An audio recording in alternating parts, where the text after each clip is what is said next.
I've been paying $50 in rent for over 15 years. You guys call on me to get evicted. I know you guys did it. 30 days is not enough time for me to find a place. It's not. Just help me get on my feet again. Now I have to start over from scratch. Looking at it from the outside, it raises a lot of questions. Having such low rent for over a decade could have been a chance to build stability or improve things over time. Instead, choosing to go online and boast about it shifts the focus from opportunity to poor judgment. Moments like this tend to backfire quickly. What might feel like showing off can turn into unwanted attention and real consequences once people start paying attention.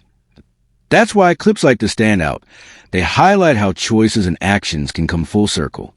In today's video, we're diving into some of the most shocking benefit-related moments online, and the final clip easily tops them all. 2 years, I'm going to lose my housing. They're saying that if you have a child that is school-aged, you have to be able to obtain employment, have a full-time job, and you cannot be on Section 8. Can you believe that? Yes. In fact, what I'm trying to figure out is how you thought the taxpayers should be on the hook to subsidize your housing for the rest of your life while your school-aged children go to a taxpayer-funded school and you sit around all day doing what? Look, I'm all for moms staying home with their kids, but that assumes you made responsible childbearing decisions that enabled you to do that. You didn't. So, yeah, go get a job. Make it work. Kind of like we all have to in order to subsidize your housing for the next 2 years, which, quite frankly, is too long. As she points out, if basic needs aren't being covered, the next step is usually finding a steady source of income. That's how most people build stability. By working toward covering essentials first before anything else, IT might surprise some. But a large number of parents, including moms, are part of the workforce and balancing both responsibilities at the same time. It's often not easy, but it's a common reality for many households. That's why this conversation stands out. It highlights the difference between relying only on support and actively working toward independence, which is where most people focus their efforts over time. Celebrities. Where are the mothers? Where is Kim Kardashian? Where is Cardi B? Where is Taylor Swift? Where is Beyonce? People are about to lose assistance and they do not care because they are part of the system. Wake up!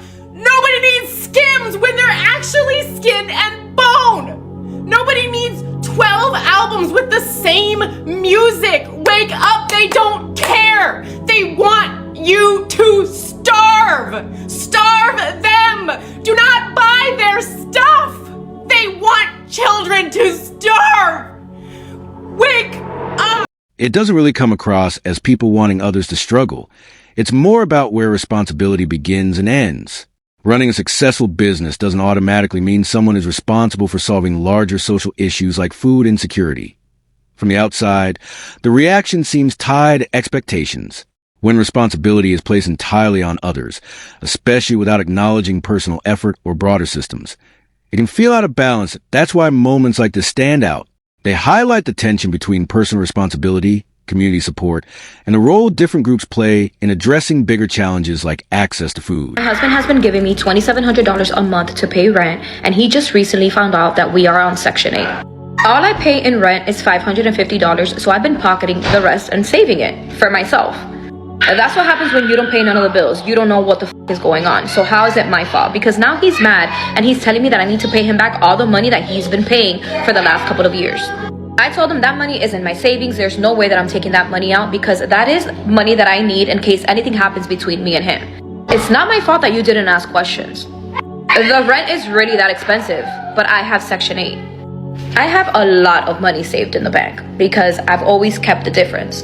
I always keep $2,200 that goes straight into my bank account. There's no way I'm giving up over 50 grand to him. He's saying that I was taking advantage of him. How? Because at the end of the day, if I didn't have Section 8, you would be paying the same amount. So how am I taking advantage of you? From the outside, it definitely looks like a situation that needs to be sorted out properly. If someone was paying far more than their fair share while the difference was being kept without transparency, it raises serious concerns about honesty and fairness at that point. It's less about emotion and more about accountability. Situations like this are exactly why legal options exist. So both sides can present their case and have it resolved based on facts. What really stands out is a lack of openness. When money and trust are involved, clarity matters, and without it, disputes like this are almost inevitable. Listen up, guys. I have a big update, okay? The process for removing lifelong Section 8 housing recipients has been drafted. So this is what it says. So people will not be allowed to get Section 8 for more than 2 years. Let's go, because in 2 years you should have your shit together. I don't care what nobody say, unless you disabled. These rules will be sent to the states. The states will then notify tenants who have been on Section 8 for longer than 2 years. Because why are you still on Section 8, Mom? Okay. They'll notify you and give you 60 to 90 days, making you aware that the program would end for you in 60 to 90 days. A 60 versus 90-day notice will depend on the state that you live in. Public Housing Authority representatives will be making contact with the people who are currently on Section 8, beginning with who has been on the program the longest. Okay? Section 8 will no longer be a lifestyle passed down from generation to generation. Let's go, let's go. That's called get off your ass and go to work. I'm sorry. Or, this is just a thought. Stop having kids that you can't afford to take care of and wanting somebody else in the government to help you take care of your kids, okay? While you get 30-inch bust downs and you get your nails done, your toes done, and you going to Miami, you getting BBLs, baby. Get a job, okay? I'm happy. If you ain't happy, that means that you been sitting on your ass too long. Get your ass up and go get a job, okay? The recruiting office is open. Baby, go get them good benefits, okay? That's just a suggestion. If you don't know where to start with the military, okay? Go to the recruiting office, all right? If you want some benefits for life, okay? All right, you guys have... It's definitely frustrating when situations like that come up. When it appears that some people may not be using assistance as intended, it can shift attention away from those who genuinely rely on it during difficult periods. From a broader perspective, these programs are designed to be temporary support, a way to help people get back on their feet, not a permanent solution, without effort toward improvement. That's why cases like this stand out so much. They create a perception problem, where a small number of questionable situations can influence how the entire system is viewed, even though many others are using it exactly as intended. They said $100 a year. Bitch, who wouldn't take a tiny home for $100 a year? Now, I don't know where I got that information, but that's what I knew, okay? That's what I was being told. But I got kicked out of the tiny home that I wanted to stay in. Now I'm gonna go and work. Okay? But that's okay. I'm okay. Everyone's okay. That claim definitely raises some eyebrows. Paying only $100 a year in rent doesn't really line up with typical housing costs anywhere, especially when you consider even the most basic expenses tied to maintaining a property. From an outside perspective, it's the kind of situation where people naturally start questioning what's really going on. Numbers that far outside the norm usually point to missing context or something that isn't being fully explained. That's why moments like this stand out so much. When something sounds too unusual to be true, it often pushes people to look closer. And that's where doubts and skepticism quickly start to build. I got another video to share with you because this is exactly what I'm talking about. All right, y'all, we're going into the Wally World to get our energy drinks that we get every single morning. This is my little pick-me-up for the day, my little self-care routine. Once I get inside, I'll show you which kind I get. Go get our energy drink. I think I'll get this one, and I'll get one for tomorrow, too. Get these two. Let's go check out. Scan.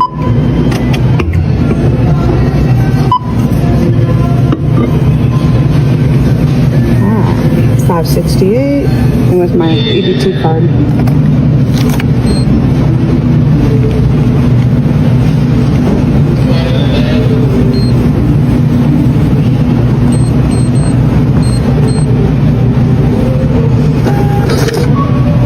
What the heck? Really? This is what I use every single time. Let's try again. We're gonna try this again because that should not have happened at all. Wow, don't tell me things have already changed. Are you kidding me? So what am I gonna do now? now that I can't buy my drinks with my food stamp card. Are you serious? Well, fuck it. Her pick me up for today. Well, who gives me a pick me up by the government? Nobody buys my energy drink today, or my Starbucks, or anybody else's. All those women and husbands that are going to work every single day, food stamps aren't buying their pick me up to go somewhere. $6 a day every day, 365 days. It's a little over $2,000 a year that the government is buying your energy drinks daily. Seems pretty disgusting to me. But, you know, I'm just one person and it's just my personal opinion. Have a good day. As she points out, these programs are generally intended to cover basic, essential needs, items that help sustain a household day to day. The focus is usually on practical groceries rather than extras that don't add much in terms of nutrition. From that perspective, things like energy drinks can seem unnecessary. They don't really contribute to a balanced diet. So people often question whether that's the best use of limited resources. That's why debates like this come up so often. It's less about one specific item and more about how people define essentials and what responsible use of support should actually look like. You're paying $2,500 a month and your rent $600. I don't give a f. You broke? You don't have no money to pay the $2,500? There's other bills. I can't believe you heard it. So what the fuck? I told you my rent was $500. I don't give a f. Up, bro. So what? What you gonna do about about to file a motion on your ass. File a motion if you want to. Money back. It don't matter, but Ain't you no still way. got a son here. Man, and you can take care of it. I need a fucking you got me paying $2,500 a month and your rent $600. I just seen the Section 8 voucher. Why are you going through my mail? That's also a crime. Do you know going through my mail is a crime too, right? That's the reason I'm going through your fucking mail, Oh, bro. well, so what you gonna do about it? From the way this is described, the main issue is fairness and accountability. If someone was owed money or contributed more than their share under false or unclear circumstances, it makes sense that they want it resolved properly. I end situations like this. Hoping for repayment is one thing, but whether that happens often depends on communication and willingness from both sides. If it doesn't, legal action is sometimes the only structured way to settle disputes like this, where evidence and terms can be reviewed formally at the end of the day. The core issue isn't just emotion, it's clarity. When financial expectations aren't transparent, conflicts like this tend to escalate quickly and become difficult to resolve without outside help. Went into a lady's house for an inspection, and she said, I've had my voucher for 50 years. I made sure that I got my daughter on a voucher. I made sure I got my granddaughter on a voucher. I couldn't get my son on a voucher, so I told them that he had asthma. You can't prove asthma or migraines. 4 generations on Section 8? Whatever happened to breaking the cycle? She told me because she was telling me a way to scam the system. Because when I pull up in a 2013 Toyota Camry. There's usually a Lexus or BMW sitting in their yard. I look poor, okay? I look poor. And so many people tell me stuff to give me ideas to help me out so that I can get some money from the government. But y'all keep on thinking I don't know it, okay? And since every one of you are going to ask me, yes, I reported it. But if your caseworker likes you, you are pretty untouchable here. Like, they will give you ideas and help you do it. If a claim like 50 years of extremely low or subsidized rent is accurate, it would be an unusual long-term arrangement and definitely not how most housing assistance is intended to function. Programs like that are typically designed as temporary support, not something meant to last indefinitely. That's where the frustration people express usually comes from. When assistance appears to extend far beyond its intended purpose, it can create the impression that the system isn't being used as designed at the same time. Situations like this often get discussed without full context. Details around eligibility, reviews, or changes over time can matter a lot, but they're not always visible in short clips. That's why these cases tend to spark strong reactions and broader debates about fairness and how support systems should operate. Taylor just showed up to our house, our trailer, and told me that we have 24 hours to move. 24 hours, not even 24 hours. She's giving me till 4 o'clock tomorrow to be out. Me and my 6 kids. Because Section 8 didn't pay our rent this month. And then when she went to go look back, because they didn't pay this last month, she realized they haven't paid in 3 months. And you're just now telling me? Just now. She doesn't even have an eviction on paper. She's threatening to turn off the utilities if we're not gone by tomorrow. Where the hell am I gonna go with 6 kids? Where? Because anywhere I go, I'm gonna need first and last month's rent. And then she expects me to come up with almost $4,000 in back rent because Section 8 decided they weren't gonna pay my rent? This is bull. What kind of rights do I have? She can't do this to us. If rent truly hasn't been paid for multiple months, that's a serious situation regardless of the reason behind it. From a basic housing standpoint, rent is still a contractual obligation, and missing payments naturally creates financial strain for the landlord at the same time. Situations like this usually involve more complexity than what's immediately visible. Sometimes delays in assistance, disputes, or administrative issues can all play a role in missed payments. But in simple terms, if rent isn't being covered consistently, it does create consequences. It affects both sides of the agreement and can quickly escalate into eviction proceedings if it isn't resolved. Administration just proposed to eliminate the Section 8 housing program as we know it. The Trump administration is pushing a budget that would cut over $26 billion from housing programs and Section 8, replacing it with block grants controlled by the states. If you are a tenant relying on Section 8, this isn't just politics, this is survival. This proposal will cap rental assistance to about 2 years for most adults. That means if you haven't stabilized your income within the 24 months, you would be at risk of losing your housing program permanently. So places like New York, which receives over $13 billion in housing support, can you imagine how many people could be affected with this new proposal? Take that away, and thousands of people can be affected, potentially losing a roof over their. If someone is in a long-term housing assistance situation, losing stable housing would obviously be a serious and difficult outcome.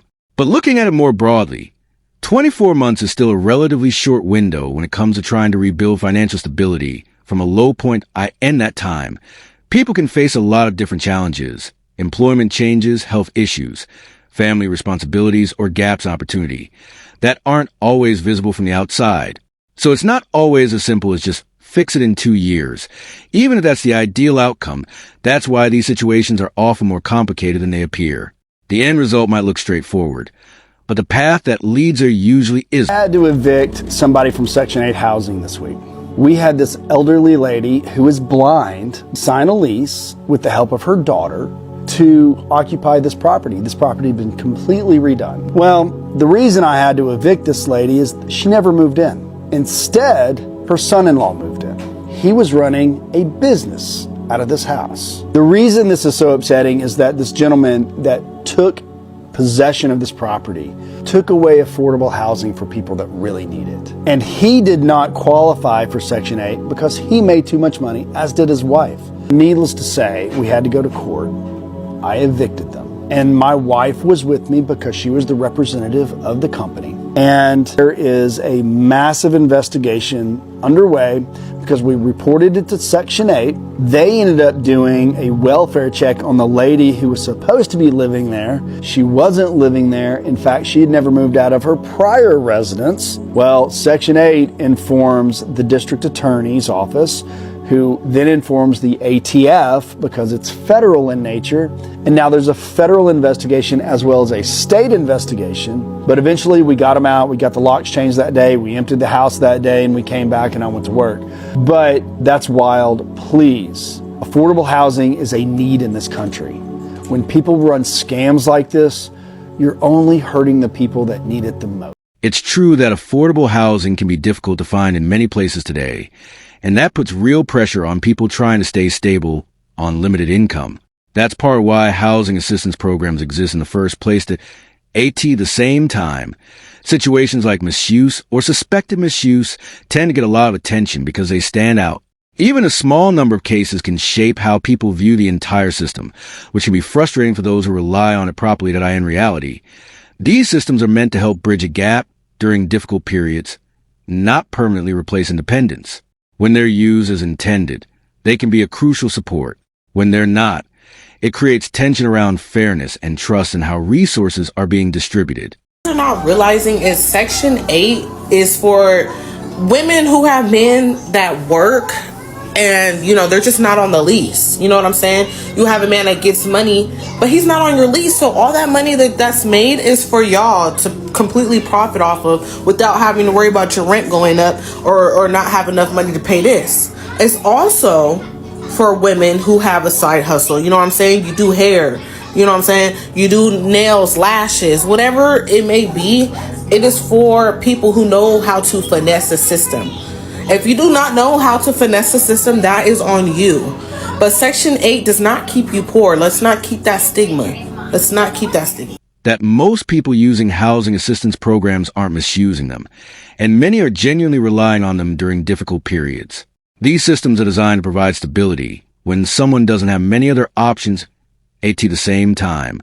When cases of misuse do surface, they tend to get a lot of attention. Even if they're rare, they can shape how people talk about the entire system, which can be frustrating for those who depend on it. And follow the rules. That's why these conversations often become so charged. They sit at the intersection of fairness, trust, and limited resources. And if this already feels intense, the final clip in the lineup takes things even further. That last video made you mad? This video is gonna make you even madder. I've been paying $50 in rent for over 15 years. Does that make you mad? Does that make you want to punch me in my face? Alright, so y'all keep saying that you guys, taxpayers, didn't call on me to get evicted. And it was one of my neighbors. I know you guys did it because you're mad. You're mad that I'm only paying $50. I don't get it. I don't get it. Like, I'm really trying to put it together. Why were you that miserable? That miserable that you had to come for a mother of 7 children. 30 days is not enough time for me to find a place. It's not. If I have no income, if I don't have the first, last, and security to get a place. 30 days is not enough time. How am I gonna do that in 30 days? I mean, I could ask my sister if she can keep my kids, cause she's a nurse. So, I mean, she makes enough money, so I don't see why she wouldn't be able to keep my kids. And no, don't tell me, oh, go get a job. I don't want a job. I don't want to work. I'm all set. I'm good. I will figure it out. At the end of the day, y'all did this to me. Y'all decided to go out your way to get me evicted from my 2-bedroom apartment in a 10-story building. Like, y'all did this. So the least y'all could do is just help me get on my feet again, because now I have to start over from scratch. So I hope you feel great about yourself. I hope you're content with yourself. Over one video that I posted made you so mad to the point that you want to try. I can't rewrite this in a way that continues framing or shaming individuals for their financial situation or benefit use. But I can help you end it in a clean, engaging commentary style that keeps the energy without targeting people. Here's a safer rewrite. Honestly, this video really shows how quickly things can spiral once personal details and situations are shared online. What might start as bragging or casual posting can easily turn into backlash and consequences that go further than expected. At the end of the day, it's a reminder that what people share publicly can come back around in ways they don't always anticipate. If you enjoyed the breakdown, let me know which moment stood out the most. Like, comment, and subscribe, and I'll catch you in the next one.